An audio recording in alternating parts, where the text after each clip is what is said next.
قرآن تو یہ کہتا ہے کہ ام حسبتم ان تدخلوا الجنۃ ولما يأتكم مثل الذين خلوا من قبلكم مستهم البأساء والضراء وزلزلوا حتى يقول الرسول والذين آمنوا معه متى نصر الله الا ان نصر الله قریب۔ رب تعالیٰ فرماتا ہے کیا تم یہ سوچ کر بیٹھے ہو کہ تم سیدھے جنت میں چلے جاؤ گے اور تم کو ویسی تکلیفیں نہیں آئیں گی جیسے پہلے والوں کو آئی تھی؟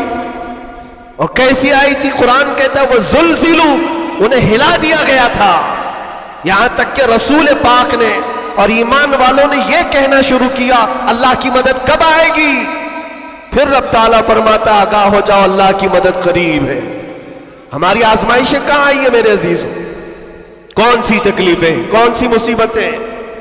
علماء اسلام کو آج اللہ تبارک و تعالیٰ نے ٹھاٹ باٹ سے رکھا ہے، ہر طرح کی سہولیات تمہیں آج ملی ہوئی ہیں۔ کون سی نعمت کی کمی مولا نے دی ہے؟ ہر چیز، تم قدم باہر نکالو کہ ساری سہولیات تمہارا استقبال کر رہی ہیں۔ ہم یہاں اے سی میں دن رات گزارنے والے ہیں، قالینوں پر سجدے کرنے والے ہیں اور مرغ مسلم ہر دن کھانے والے ہیں۔ تمہیں کہاں پتا ہے ابھی کہ آزمائش کہتے کسے، تکلیفیں کہتے کسے؟ میں نے تو صرف ایک چکھ کر کے دیکھا ہے 8 مہینے میں، پھر اندازہ ہوا، چکھا ہے بس، چکھ کر کے آئے کہ 8 مہینے پتھروں پر انہوں نے سلایا تھا تو لگتا کیسے ہے، کیسے لگتا ہے؟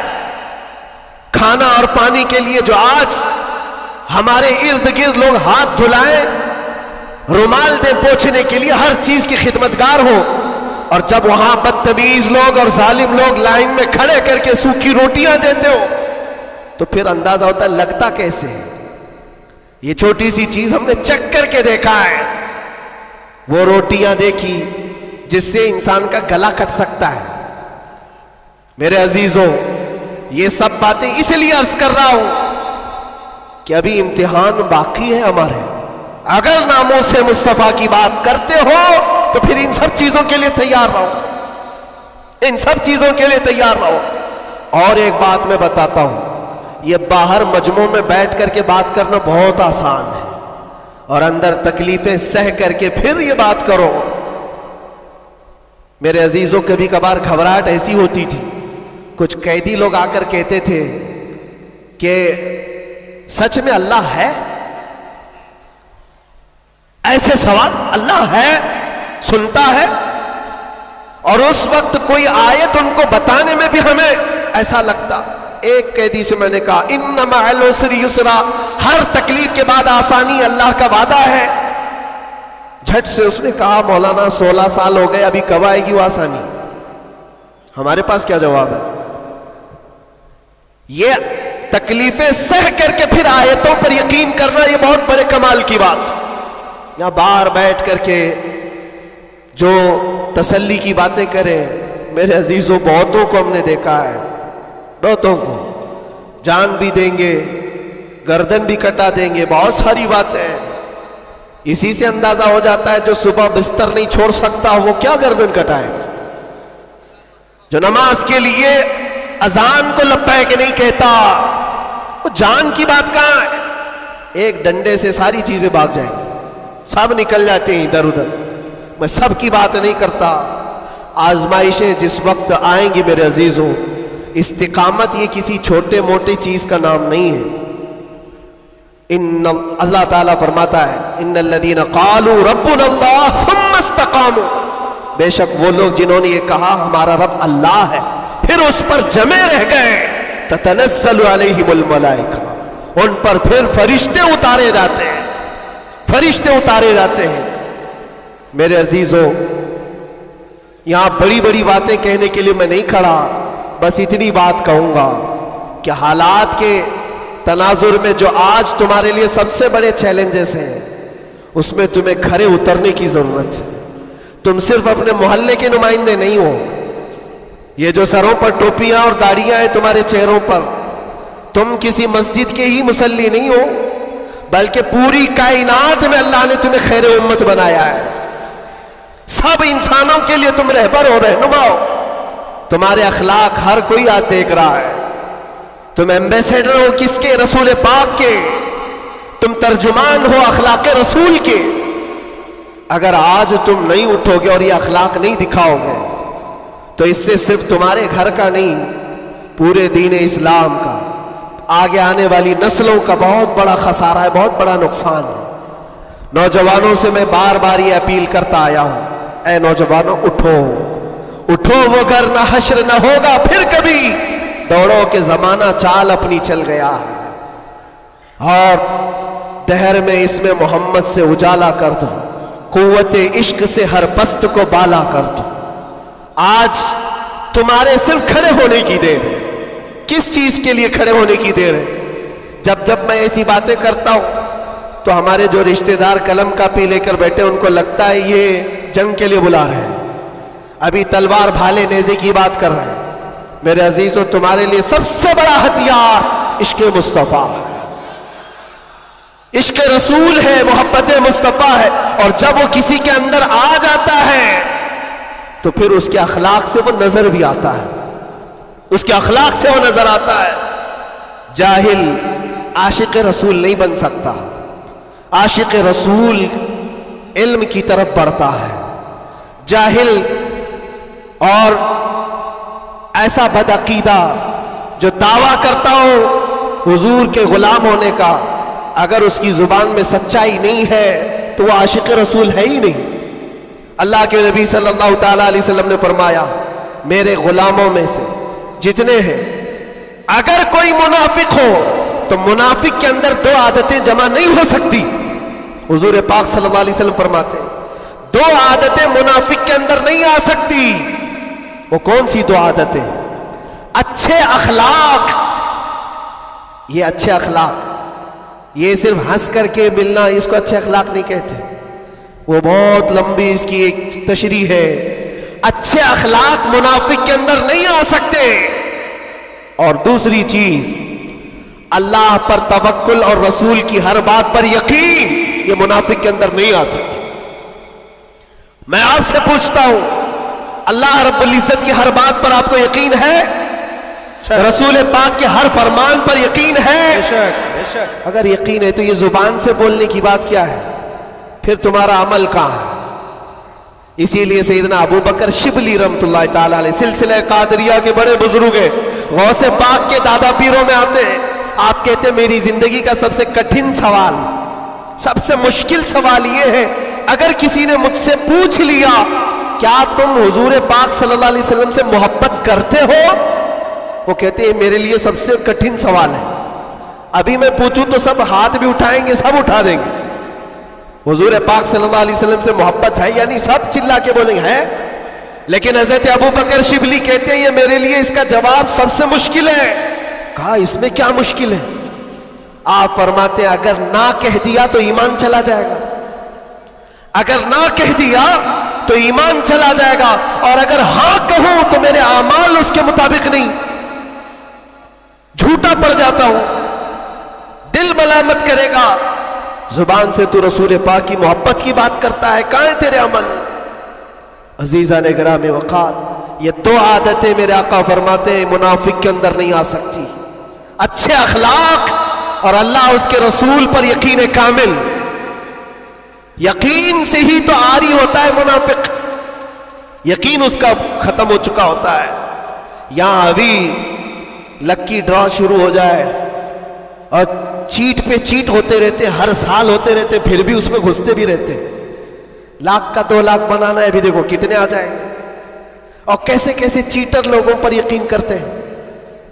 اور 2-4 لوگوں نے بول دیا کہ نہیں میرا بھی ڈبل ہوا ہے، سب آ گئے، لائن لگ جاتی ہے، کئی 100 کروڑ کھا کر کے چلے جاتے ہیں. ان پر تمہیں یقین ہے؟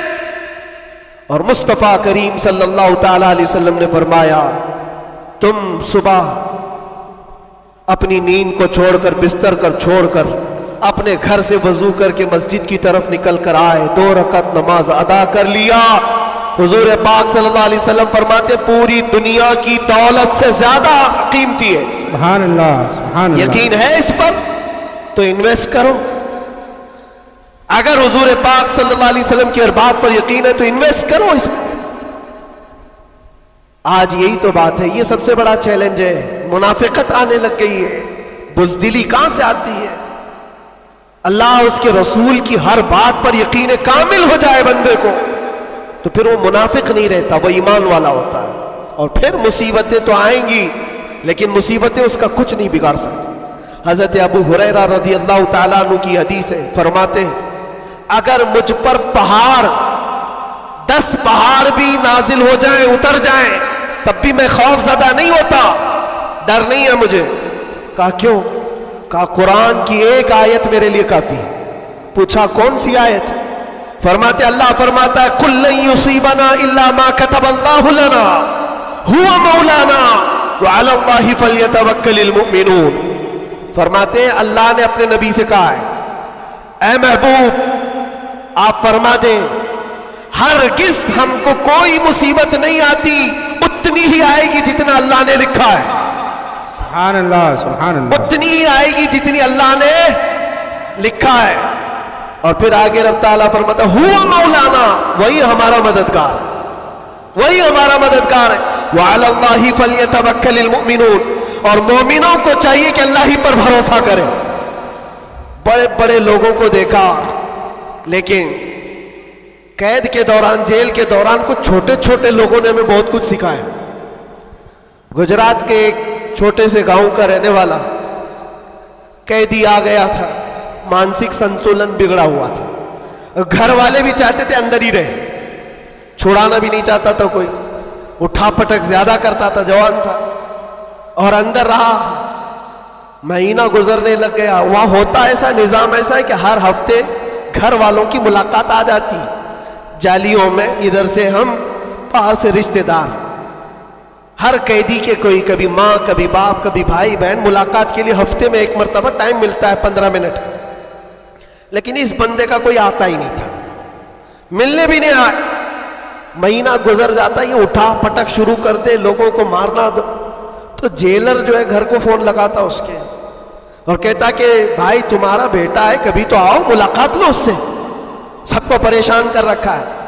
اور اسی لیے کہ قیدیوں کی جو حالت بگڑتی ہے تو یہ بہت بڑا ڈینجر مسئلہ ہوتا ہے, ان کو سنبھالنا.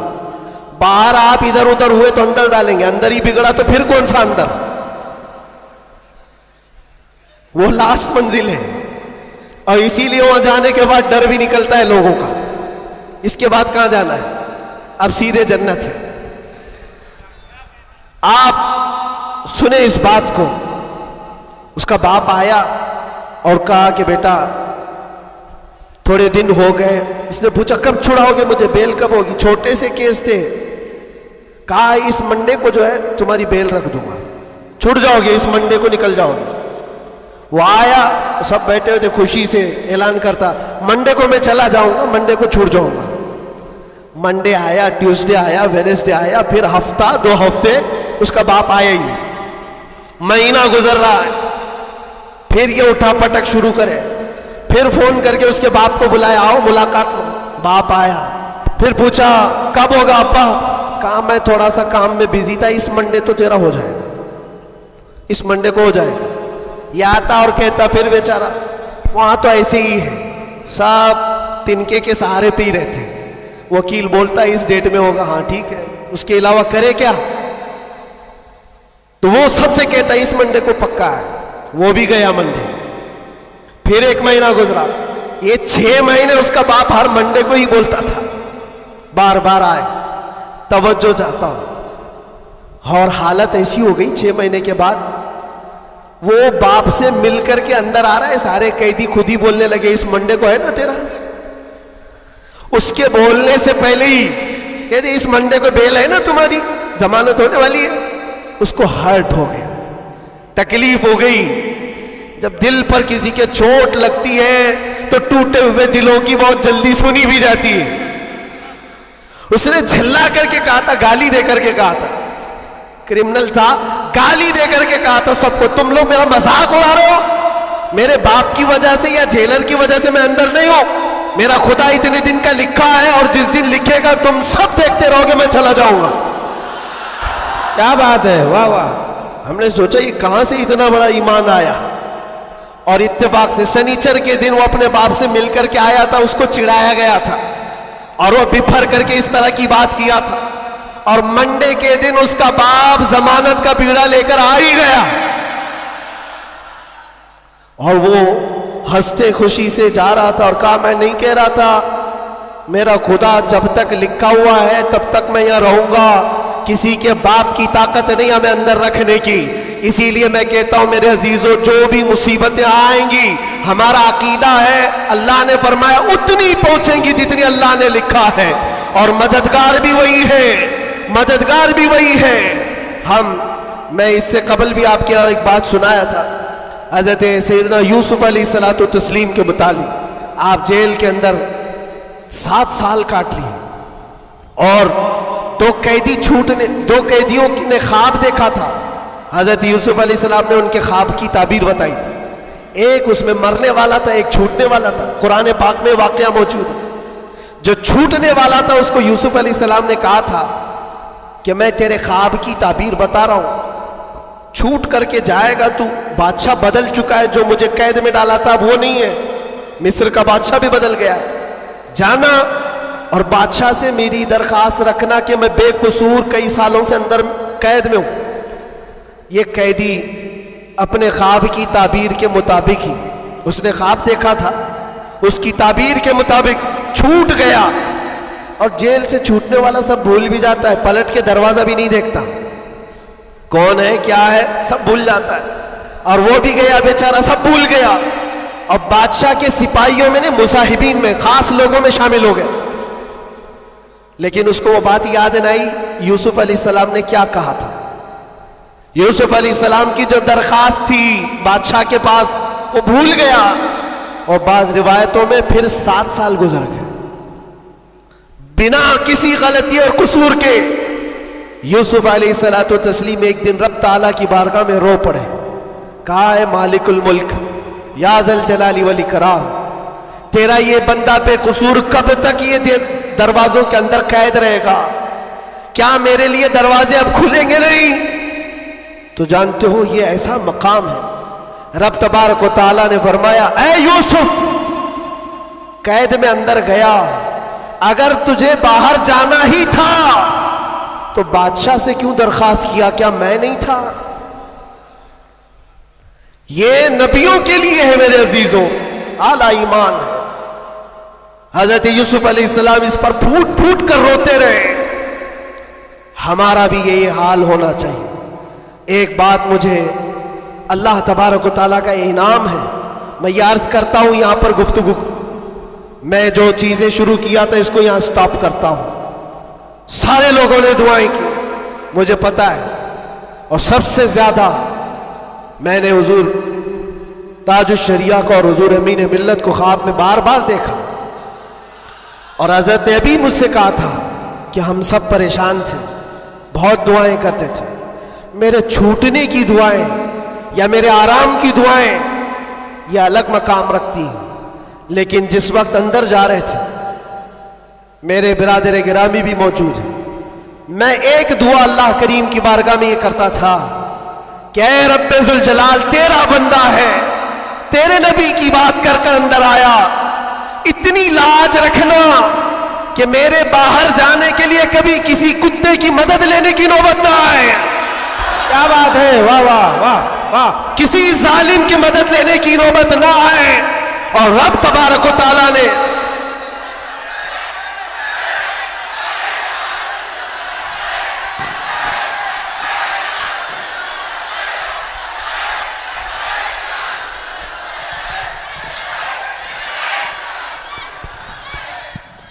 اس بات کی وضاحت بھی کر دوں, بہت بڑی ذمہ دار شخصیت موجود ہے, میرے الفاظ کا میں ذمہ دار ہوں جو کچھ کہہ رہا ہوں, اور لوگوں کو پھر یہ لگتا ہے یہ اتنا سب ہو جانے کے بعد پھر بھی کتا کہتے ہیں, یہ کتا کتا ان کی زبان پہ کیوں آتا ہے؟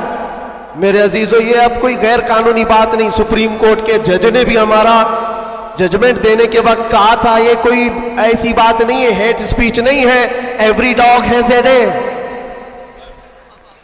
ہر کتے کا ایک دن ہوتا ہے. ہم نے تو تھوڑا سا کہا تھا, انہوں نے بہت کہا ہے. تو یہ جو بھی میں کہوں گا اب سپریم کورٹ کے اعتبار سے کہوں گا. اور پھر میں ابھی تک تو کبھی وہ شعر کو دہرایا بھی نہیں, کیونکہ میں نے دیکھا ہے 5 سال کے 6 سال کے بچے سامنے کھڑے ہو کر کے وہی دہرا رہے ہیں. واہ واہ واہ. بلکہ میں نے تو یہ بھی دیکھا اندر قیدیوں کو جب بہت زیادہ تکلیف دیتا تھا کوئی تو کہتا تھا وہی بات. واہ واہ. آج وقت ہے تمہارا. کیا بات ہے. ہر جگہ پر کھانا صحیح نہیں مل رہا ہے تو بھی وہ قیدی ہی پکار کر کہتے تھے آج وقت ہے, آج وقت ہے. میرے عزیزوں, جتنا ہی تم دباؤ گے اتنا ہی وہ ابھرے گا. یہ ہم اپنی تعریف کے لیے اپنے گھر کے لیے نہیں بولتے. ہم نے کبھی کسی کمیونٹی کو, کسی خاص دھرم کو یا کسی خاص مذہب کو نشانہ بنا کر کبھی نہیں بولا. ہاں, میرا یہ مشن ہے کہ جو حضور پاک صلی اللہ تعالی علیہ وسلم کی عزت کے لیے انگلیاں اٹھائے گا تو ہم اس کا جواب دیتے رہیں گے. بے شک بے شک. اور اگر ایک آدمی کرتا ہے تو ایک کا جواب, 10 کرتے تو 10 کا جواب. اس کا مطلب یہ نہیں ہوتا کہ ہم پوری کمیونٹی کو بول رہے ہیں, پورے مذہب کو بول رہے ہیں, کسی قوم کو بول رہے ہیں. یہ تو پھیلائی گئی بات ہے. بہرحال وقت آنے کے بعد سب سمجھ میں آ جائے گی.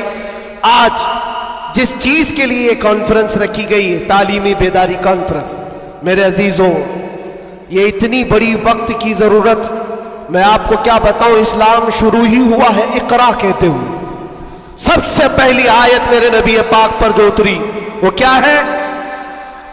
مسلمانوں اتنی تو بات یاد رہے, اقرا بسم ربک الذی خلق. قرآن کی سب سے پہلی آیت کیا ہے؟ بسم اللہ خانی کرائی گئی کہ نہیں کرائی گئی؟ تو پڑھے ہو نا, تو پڑھو اقرا بسم ربک الذی خلق. اقرا کا مطلب ہوتا ہے اے محبوب پڑھو, اے رسول پڑھو. دیکھو قرآن پاک میں بہت جگہ پر اللہ نے قل بھی کہا, کہو, لیکن جب سب سے پہلی آیت آئی تو اس میں کہا قل نہیں, اقرا پڑھو اپنے رب کے نام سے. اور ایک بزرگ نے بہت اچھی بات کہی, یہ اس سے کہا جاتا ہے پڑھو. جبرائیل امین آئے حضور پاک صلی اللہ علیہ وسلم سے کہنے لگے اقرا بسم ربک الذی خلق. 3 بار تو حضور نے نہیں پڑھا تھا, صرف وہ اقرا اقرا کہہ رہے تھے. 4تھی بار جبرائیل نے کہا اقرا بسم ربک الذی خلق, پڑھو اپنے اس رب کے نام سے جس نے پیدا کیا. نبی پاک نے پڑھا, اور اقرا اس کو کہا جاتا ہے جو پہلے سے پڑھا ہوا ہو.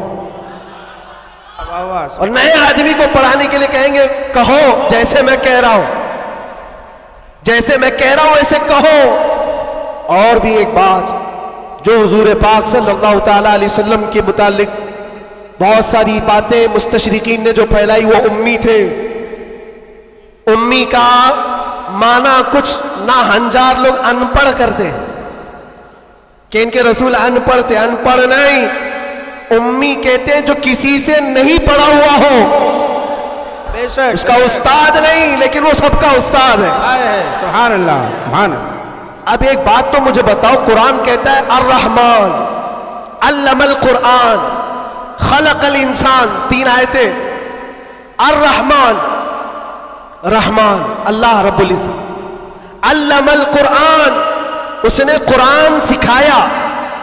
تیسرے نمبر پر ہے خلق الانسان, اس نے انسان کو بنایا.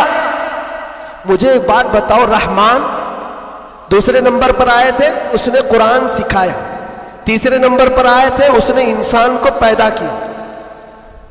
انسان کو پیدا کیا یہ تیسرے نمبر پر, قرآن سکھایا یہ پہلے دوسرے نمبر پر. جب انسان بعد میں پیدا ہوا ہے تو قرآن سکھایا کس کو؟ کیا بات ہے, واہ واہ. الرحمن علم القرآن, وہ رحمان ہے جس نے قرآن سکھایا پھر انسان بنایا.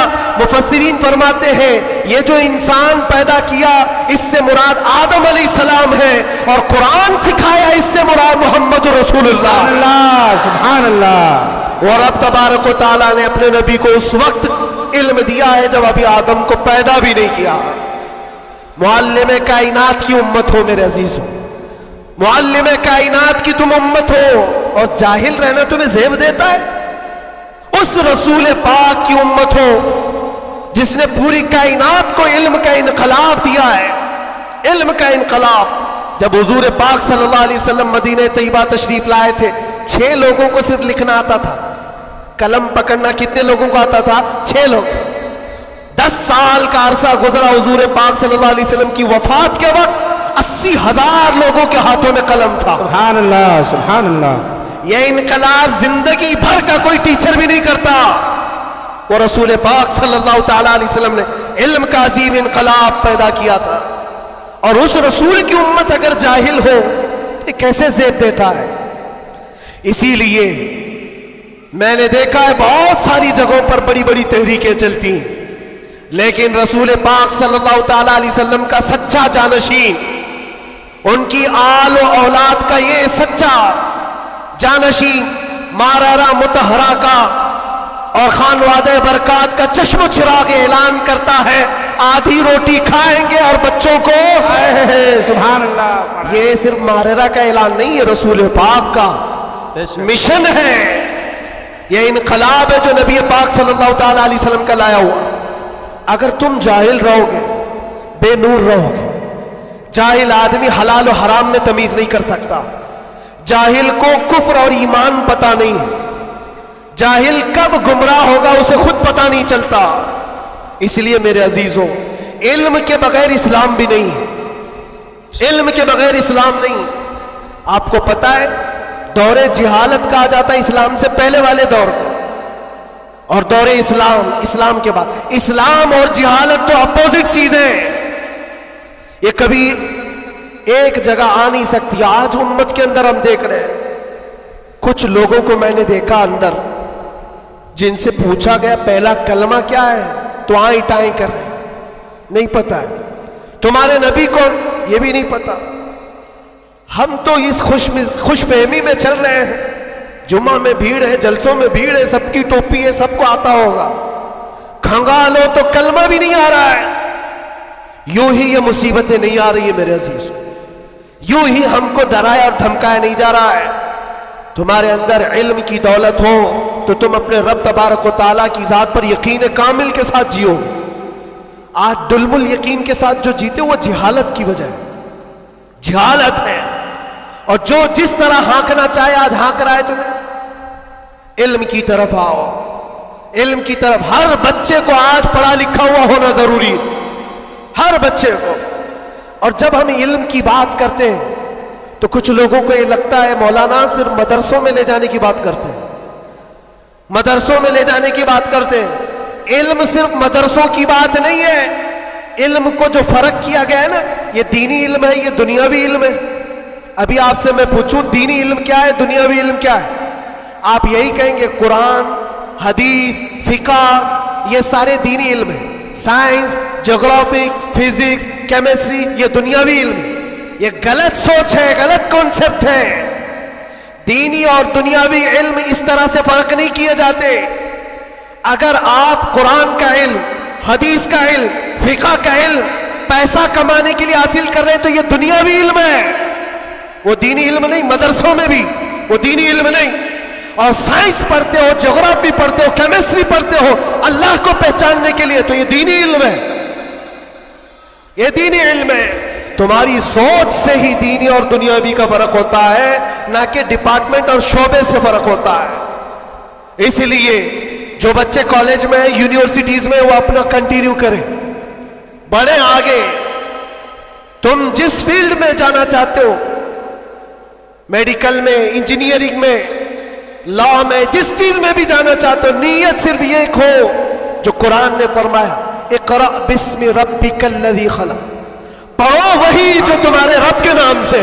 سبحان اللہ۔ وہ علم جو اللہ سے دور کرتا ہے، وہ بڑا سا بڑا عالم ہو کر کے بھی وہ گمراہ ہے، اور وہ علم جو اللہ سے قریب کرتا ہے وہی علم نور ہے، وہی علم نور ہے۔ امام غزالی رحمۃ اللہ تعالی علیہ فرماتے ہیں، صرف یہ مت سمجھو کہ میں علم کی بات کر رہا ہوں تو علم آنے کے بعد ٹوپی، جبہ، کپا، بڑا عالم نظر آنا چاہیے، نہیں۔ علم جب کسی کے پاس آتا ہے تو تو سب سے پہلے اخلاق لاتا ہے. سچا علم اگر کسی کے اندر آئے اخلاق لاتا ہے, پھر وہ اللہ تعالیٰ کی ذات پر یقین لاتا ہے, کیونکہ قرآن کہتا ہے انما یخشی اللہ من عبادہ العلماء, علم والے ہی اللہ سے زیادہ ڈرتے ہیں. امام غزالی فرماتے ہیں وہ عالم جو اپنے علم کو اس لیے استعمال کرتا ہے کہ دنیا میں کچھ پیسے مل جائیں اور سیٹھوں کے پاس جاتا ہے, مالداروں کی جیب پر نظر رکھتا ہے, فرماتے وہ اس مکھی سے زیادہ غلیظ ہے جو پخانے پہ بیٹھتی. بلکہ وہ کہتے وہ عورت جو اپنا جسم بیچتی ہے اس سے بھی زیادہ یہ غلیظ ہے, کیونکہ وہ جسم بیچتی ہے اور یہ ایمان بیچتا ہے. علم جو سچا علم آتا ہے وہ اخلاق اور توکل لے آتا ہے. اس لیے آپ سے میں یہ کہنا چاہتا ہوں کہ علم کا مطلب صرف دوڑ بھاگ یہ نہیں ہے. کوئی بھی کالج مل جائے, کوئی بھی یونیورسٹی مل جائے, کوئی بھی مدرسہ مل جائے, تمہارا ٹارگٹ یہ ہونا چاہیے وہ علم مجھے ملے جو مجھے میرے رب کی پہچان دلائے, مجھے میرے رب کی پہچان دلائے. اور جب اللہ رب العزت کے نام سے کوئی شروع کرتا ہے میرے عزیزوں بڑے بڑے انقلابات آتے ہیں, بڑے بڑے انقلابات آتے ہیں. یہ آج دنیا چھپا چھپا کر رکھ رہی ہے, ہمارے دامن میں علماء کی کمی نہیں رہی اسلام میں کبھی. یہ تو جاہل آج ہوئی ہماری قوم, ورنہ دنیا کو کیا نہیں دیا ہے علماء اسلام نے. آپ کو پتہ ہے یہ سب جو اٹھائے ہوئے کیمرے ہیں یہ کس کی دین ہے؟ سب سے پہلے ابن الہیثم نے یہ کیمرے کی ایجاد کی تھی اور اس کی تھیوری بھی بنائی تھی اپنی آنکھوں کے لینس سے. دنیا کو اڑنے کا طریقہ دینے والا عباس بن فراس سب سے پہلے پلین بننے سے بھی پہلے اڑ کر کے ایک مینارے سے پیراشوٹ کا تصور دینے والا, ایکس رے کا تصور دینے والا عالم اسلام ہے. خوارزمی نے گھڑی کا تصور دیا ہے. الجبرا اسلامی علماء نے تمہارے سامنے رکھا ہے. آج جو یہ ہند سے لکھے جاتے ہیں 1 2 3 یہ اعداد کہاں سے آئے؟ اسلامی علماء نے اس کو ایجاد کی. ایجادات کی ایک لمبی فہرست ہے. آج بھی کیلیفورنیا یونیورسٹی کے اندر, امریکہ کے اندر طب میں, میڈیکل میں اور بچوں کی سرجری پر جو لکھی گئی سب سے پہلی کتاب ابو علی سینا کی القانون آج بھی رکھی ہوئی ہے. پوری دنیا کو سرجری سکھانے والے, پوری دنیا کو میڈیکل لائن میں لانے والے اسلامی علماء ہیں. بچوں کے امراض پر سب سے پہلی لکھی جانے والی کتاب علماء اسلام کی ہے. کون سا میدان ہے جس میں میرے نبی کے غلاموں نے بازی نہیں ماری ہے؟ سب جگہ ہے. بس بات آ کر کے یہاں رکتی ہے جس کو اقبال نے کیا سچے الفاظ میں کہا ہے, ان کے جو ہم غلام تھے خلق کے پیشوا رہے. سبحان اللہ. خلاصہ یہی ہے, ان کے جو ہم غلام تھے خلق کے پیشوا رہے, ان سے پھرے جہاں پھرا پھرائی کمی وقار میں.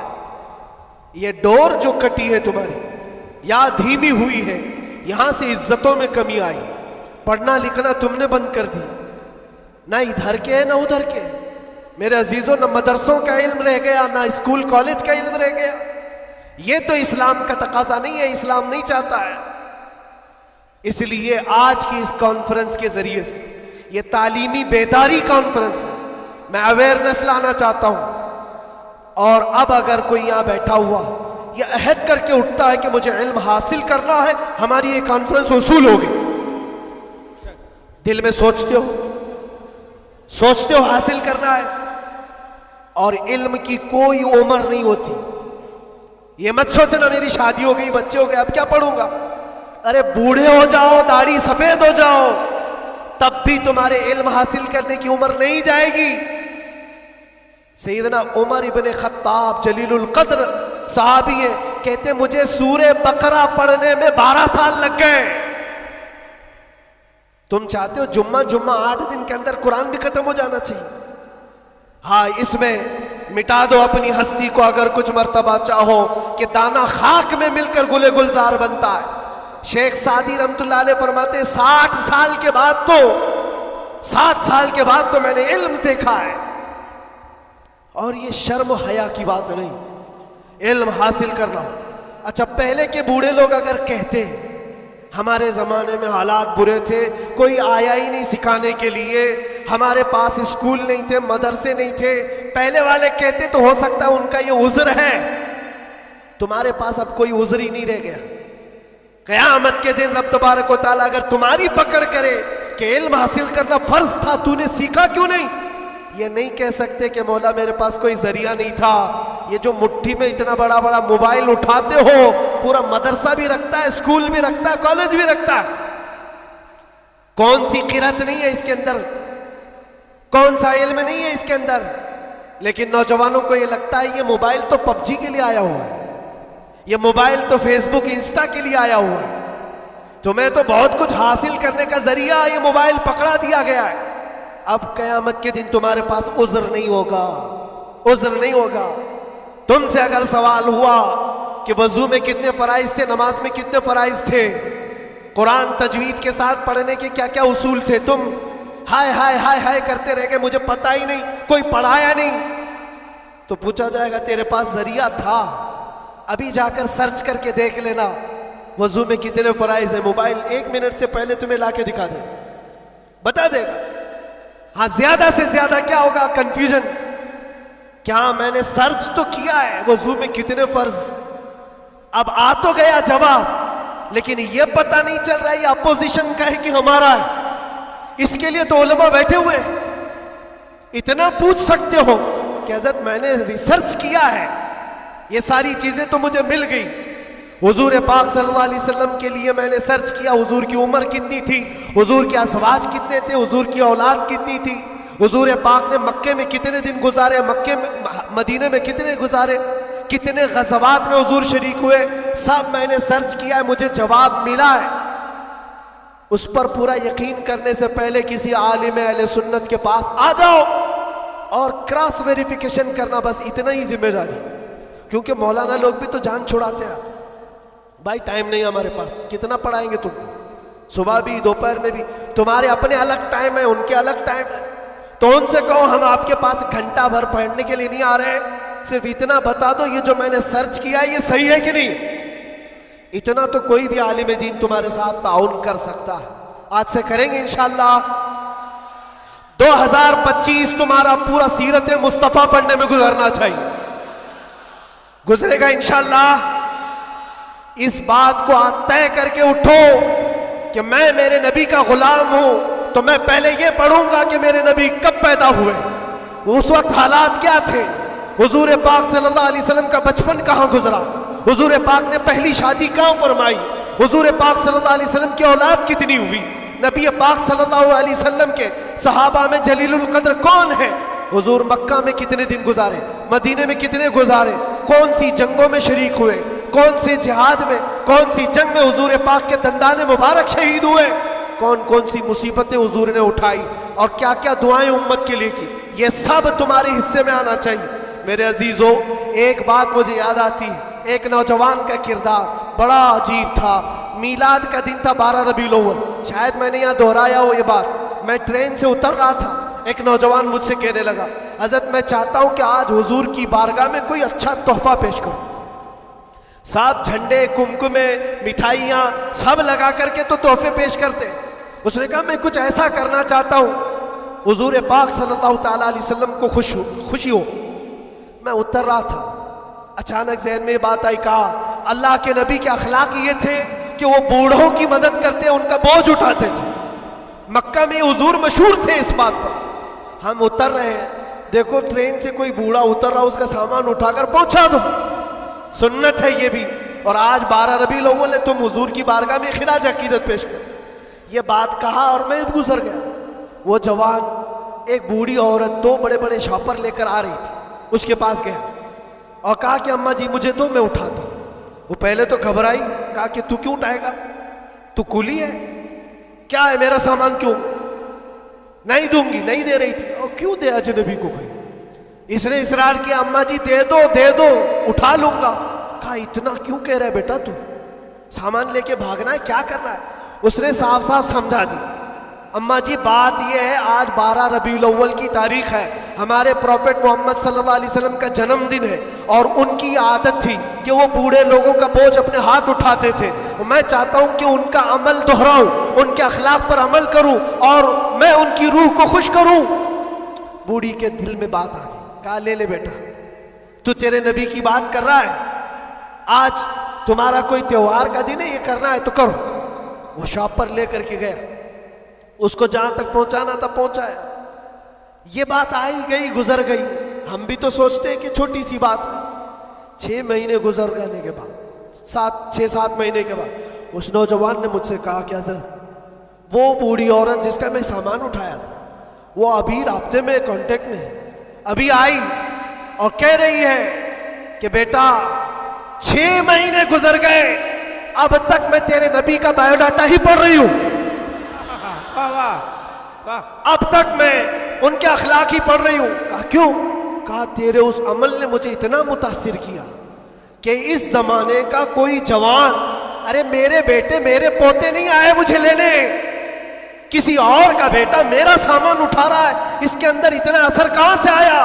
اور جب تو نے بتایا یہ تیرے نبی کے عمل ہے، میں نے سوچا کہ اس نبی کو کیوں نہ پڑھوں. پڑھتے پڑھتے میں اس مقام پر پہنچ گئی، بتاؤ تیرا نبی کہاں ہے، میں بھی جاؤں غلامی میں شامل ہو جاؤں. تمہارے اخلاق سے انقلاب آ سکتا ہے، تمہاری عادات سے انقلاب آ سکتا ہے، لیکن جب تم خود سیرت نہیں پڑھنا چاہتے تو دنیا تو پھر یہی تانے دے گی کہ یہ آتنکوادی ہے، یہ دہشت گرد ہے. ان کے منہ پر تھپڑ مارنے کا طریقہ یہی ہے. ہم تمہاری سرٹیفکیٹ کے محتاج نہیں ہیں، ہم تمہارے بولے جانے سے کچھ بھی پرواہ نہیں کرتے، تمہیں اپنے نبی کے اخلاق کر کے دکھانا ہے، کر کے دکھانا ہے. نفرت نہیں، حضور پاک صلی اللہ تعالیٰ علیہ وسلم سے اگر محبت ہے تو اٹھو اور علم کو عام کرو، اور حضور کی سیرت پڑھنے کے بعد تمہارا دل کشادہ ہو جائے گا، ذہن وسیع ہو جائے گا، سوچنے کی طاقت بڑھ جائے گی. اس لیے کہ سن سن کر کے ماننا اور ہے، جان کر کے ماننا اور ہے. جب سمجھ جاؤ گے تو روز عشق بڑھتا چلا جائے گا. آپ چاہتے ہو میرے نبی پاک کی محبت اور آئے؟ چاہتے ہو حضور کا عشق اور بڑھے؟ صرف اور صرف یہ ہے کہ حضور کو پڑھنا شروع کرو، سیرت پڑھو، اور اتنا گم ہو جاؤ، اتنا گم ہو جاؤ کہ پھر تم مسکرا بھی دو یا چلنے پھرنے لگو تو دنیا پکار کر کہے گی اس کے اندر سے مدینے کی خوشبو آتی. کیوں؟ پڑھنے والا اسی میں ملبوس ہو جاتا ہے. 3 گھنٹے فلم دیکھ کر کے یہاں ناٹک کرنے لگتا ہے آدمی. کیوں؟ اس لیے کہ انسان کی فطرت ایسی ہے، جو دیکھتا ہے وہ کیچ کرتا ہے اور اسی طرح کرنے کی کوشش کرتا ہے. اور جب بار بار حضور کی سیرت پڑھو گے دنیا میں بات ویسی ہی کرو گے جیسے میرے نبی کرتے تھے. بے شک بے شک. اس لیے بس بات اتنی ہے، بہت میں وقت لے لیا، اس لیے اتنا لمبا کھینچ رہا تھا کہ 2025 آ جائے. واہ واہ واہ واہ، کیا بات ہے. آ گیا ابھی، اور الحمدللہ. اور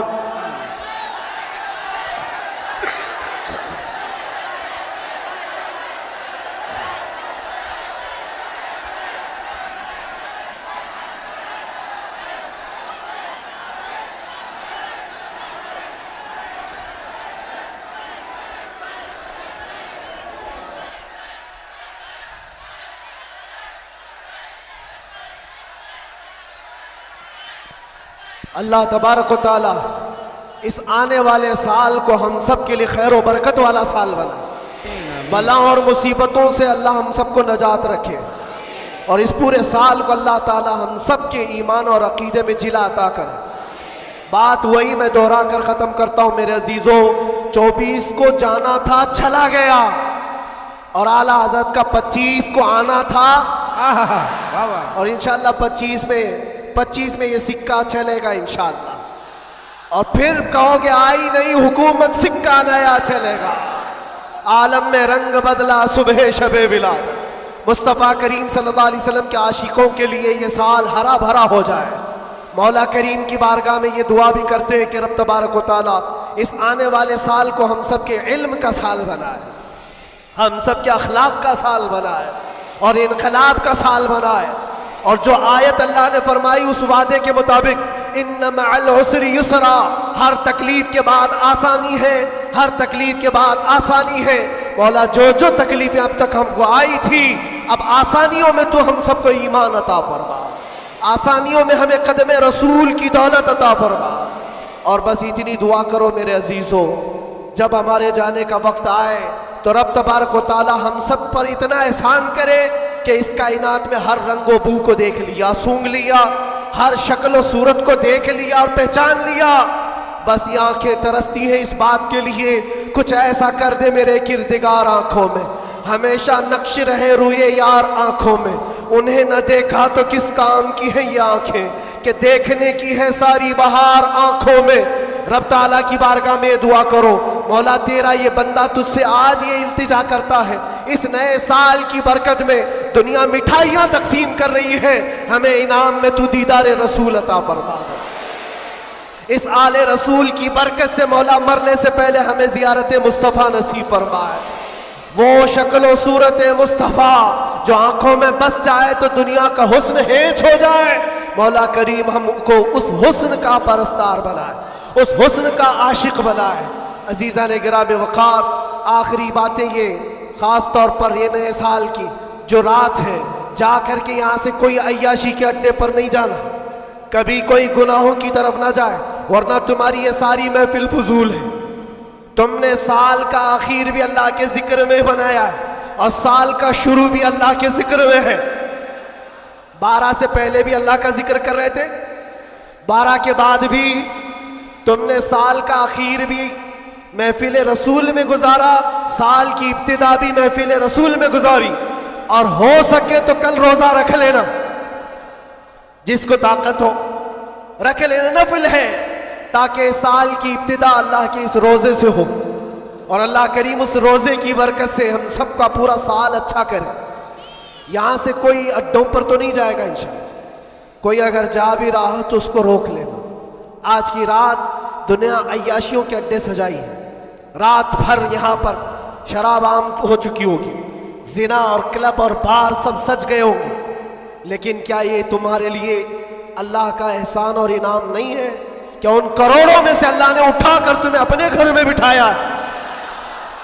اور ایک بات یاد رکھو، ایک بات یاد، مجھے کسی سے ملنا ہے تو دن میں مل لیتا ہوں، ٹائم کب دیتے ہیں؟ دوپہر میں آ جاؤ، شام میں آ جاؤ.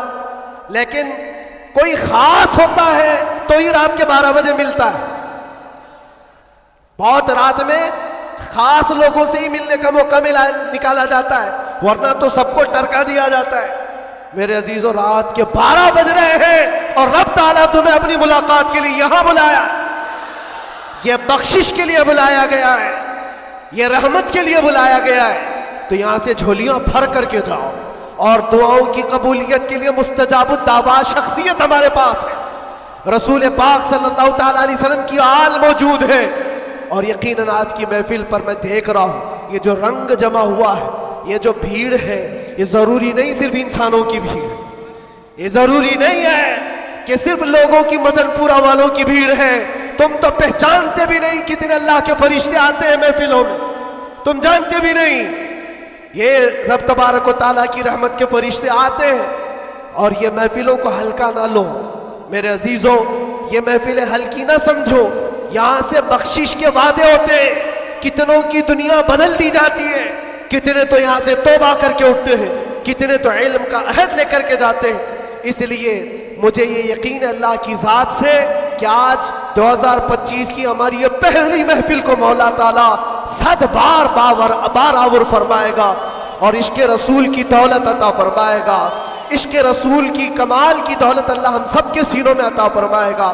اور باقی رہے جو حالات، اس سے ڈرنا نہیں ہے، جمے رہنا ہے، کھڑے رہنا ہے، اور ناموس مصطفیٰ پر کسی سے سمجھوتا نہیں کرنا ہے. اور کوئی غیر قانونی کام بھی جذبات میں آ کر کے اچھل کود کرنے سے نہیں ہوتا. ہوش و حواس کے ساتھ، ہوش و حواس کے ساتھ. حضور پاک کی محبت صرف اور صرف جوش سے نعرے لگانے کا نام نہیں ہے، ہوش و حواس کے ساتھ کھڑے ہونا اور دنیا کو جواب دینا. ہم بھی جو یہ بولتے ہیں لوگوں کو ایسا لگتا ہے صرف جوش میں بولتے ہیں, یہ صرف جوش میں بولتے ہیں. ہاں بولتے تھے لیکن اب ہوش میں بھی بولتے ہیں, ہوش میں بھی بولتے ہیں.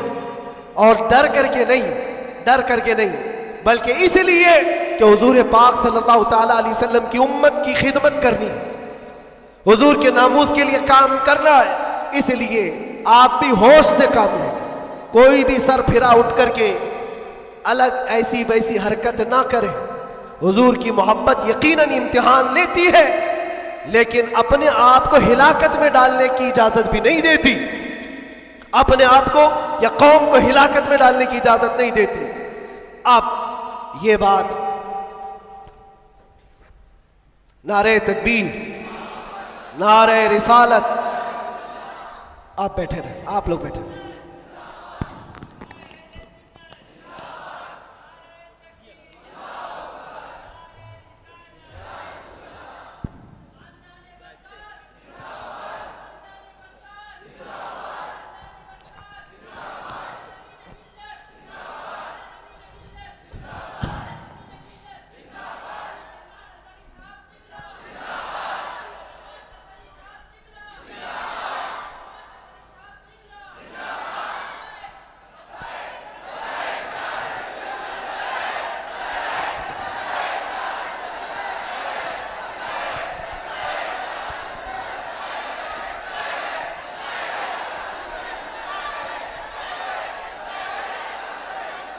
توجہ میرے عزیزوں, ہماری محفل میں اب آمد ہو چکی استاذ الاساتذہ, فخر الاماثل, ہزاروں علماء کے استاد حضرت العلام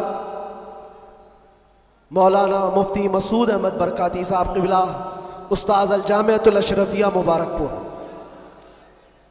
یہاں پر تشریف ہے, ہمارے دادا استاد بھی ہیں, اور انشاءاللہ العزیز آپ ان کو سنیں گے. اور اب ہمارا وقت ہو گیا. مسئلہ بھی ہے, پانی جب آ جاتا ہے تو تیمم ٹوٹ جاتا ہے. اب یہ تیمم تھا جو ٹیمپرری آپ کے پاس چل رہا تھا, اب پکا پانی آپ کے پاس ہے, آپ کو انہیں سننا ہے. بس اس شعر کے ساتھ میں اپنی گفتگو کو ختم کرتا ہوں. لب لباب حاصل کلام, خلاصہ گفتگو یہ ہے کہ محمد سے وفا تو نے تو ہم تیرے ہیں. یہ جہاں چیز ہے کیا, یہ سیاست چیز ہے کیا, یہ جائیداد و دولت چیز ہے کیا؟ ارے تو تمہارے لیے لوح و قلم ہے تو یہ سب دنیا چیز ہے کیا؟ لوح و قلم تیرے ہیں, شرط یہ ہے کہ تم حضور پاک کی غلامی میں آؤ. محبت مصطفیٰ صرف زبانی نہیں, عمل سے آؤ گے, اور اس کے بعد پھر دیکھنا حالات آئیں گے اور ٹکرا کر چلے جائیں گے. تھوڑی دیر کی بات ہے, پھر میں بات کروں گا تو شعر کی طرف آ جاؤں گا. بس یہاں پر ختم کرتا ہوں, کچھ دیر کی بات ہی ہے. انشاءاللہ العزیز ہمارا وقت تو ہے ہی اور آئے گا بھی انشاءاللہ العزیز. ہر چیز اچھی ہوگی کیونکہ اللہ کا وعدہ ہے وَلَلْآخِرَةُ خَيْرٌ لَكَ مِنَ الْأُولَىٰ. اللہ نے قرآن میں فرمایا. لوگوں کو ایسا لگ رہا تھا کہ یہ میں نے شعر میں چیلنج کیا, دعویٰ کیا ہے, یہ رب کا اعلان ہے. اللہ نے اپنے نبی سے کہا ہے اے رسول آپ کا ہر آنے والا سال, ہر آنے والا وقت پہلے سے زیادہ بہتر ہوگا. آنے والا وقت پہلے سے زیادہ بہتر ہوگا. پھر انشاءاللہ ہم اللہ کے اس فرمان پر کیوں نہیں کہہ سکتے ہمارا دور آئے گا, ہے اور آئے گا انشاءاللہ. اللہ کریم ہم سب کو کہنے سننے سے زیادہ عمل کی توفیق عطا فرمائے. وآخر دعوانا الحمدللہ رب العالمین. لبیک یا رسول اللہ.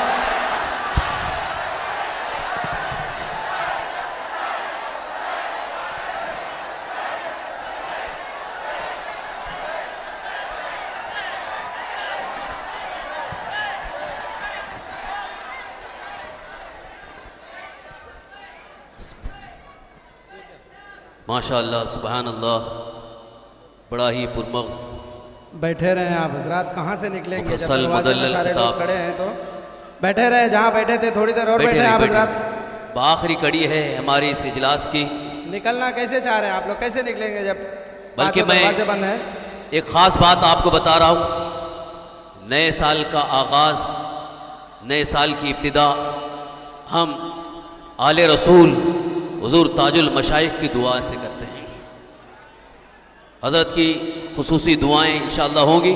میں آپ حضرات سے گزارش کروں گا، بس آخری کڑی ہے، تھوڑی دیر کے لیے ہمارے استاد الکریم حضرت علامہ مولانا مفتی مسعود احمد برکاتی صاحب قبلہ مدد العالی تشریف لا چکے ہیں، جو اس وقت الجامعۃ الاشرفیہ مبارک پور، جو ہم سنیوں کی شان ہے، آبروئے سنیت ہے، ایک عظیم دینی درسگاہ جو ہمارا بھی مادر علمی ہے، وہاں سے ایک عظیم شخصیت، علمی شخصیت یہاں پر تشریف فرما ہے. آپ حضرات ان کو بھی سنیں اور آپ کا بھی پیغام انشاءاللہ آپ کے دلوں میں انقلاب پیدا کرے گا.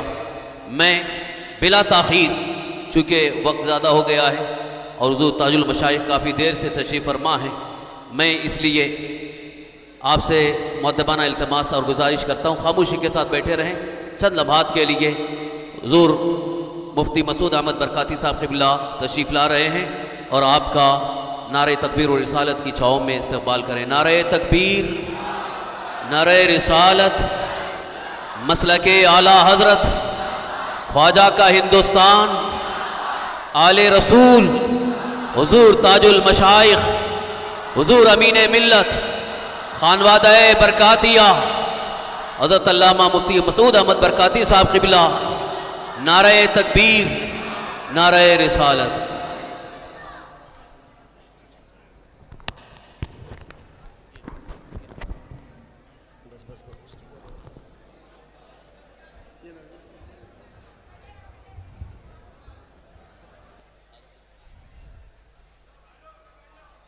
بیٹھ جائیں آپ لوگ، بیٹھ جائیں.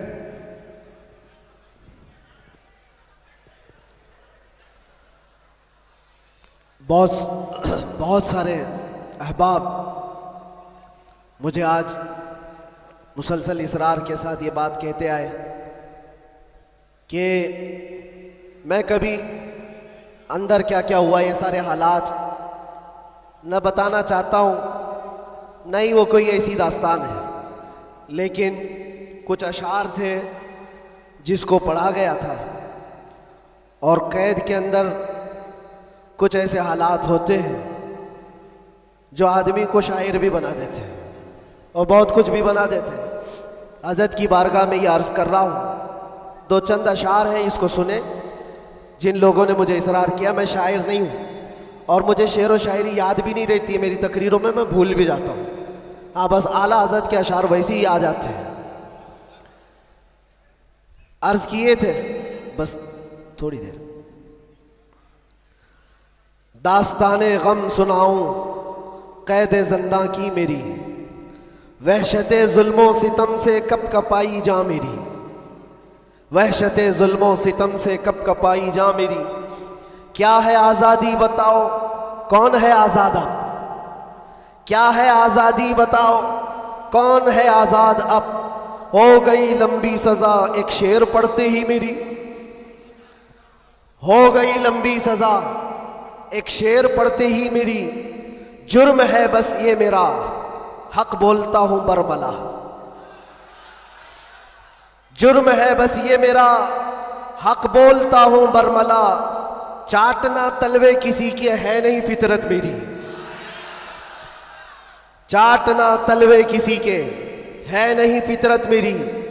اور لوگوں کو پتہ بھی ہوگا، جب یہاں مجھے لینے آئے تھے ہمارے رشتہ دار اور بہت بڑی جماعت میں آئے تھے، قید کے دن کا وہ منظر اور عزیزوں کا سمندر، قید کے دن کا وہ منظر اور عزیزوں کا سمندر. دیکھ کر گھبرا گیا طاغوت بھی عزت میری، دیکھ کر گھبرا گیا طاغوت بھی عزت میری. جانچ میں میری کسی شعبے نے چھوڑی نہ کسر، کوئی شعبہ بچا نہیں، جتنے ڈپارٹمنٹ تھے سب نے لگا دیا. اس کو عرض کرتے ہیں، جانچ میں میری کسی شعبے نے چھوڑی نہ کسر. بات آئی ہر طرف سے جرم تھا غیرت میری، بات آئی ہر طرف سے جرم تھا غیرت میری. ہر سپاہی پوچھتا تھا پاؤں کے نیچے بٹھا کر، یہ دن ہم نے دیکھے کنٹینیو. ہر سپاہی پوچھتا تھا